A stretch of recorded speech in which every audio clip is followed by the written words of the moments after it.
அர்த்தநாரியாய் வித்தகம் செய்யும் அருணாச்சலனே போற்றி. சிவ ஓம் நம சிவாய. நர்த்தனம் தாண்டவம் நாடகமாடும் நாகநாதனே போற்றி. ஹரவும் நம சிவாய.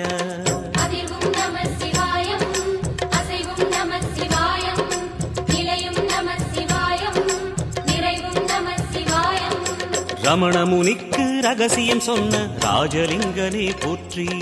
சிவ ஓம் நம சிவாய. இமையோர் தலைவன் பதவியும் வழங்கும் ஈச மகேசா போற்றி.